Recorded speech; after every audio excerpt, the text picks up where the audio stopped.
అమ్మా నాకు మ్యాథ్స్ లో 100 మార్క్స్ వచ్చాయమ్మా. అవునా? ఆగు, ముందు నీకు పాయసం పెడతాను. ఏంటి మ్యాథ్స్ లో 100 మార్క్స్ వచ్చాయా?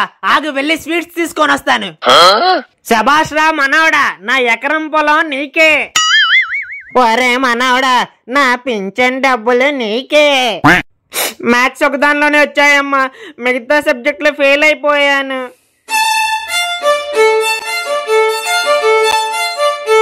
నీకు ఈ రోజు పేలాల పండగే.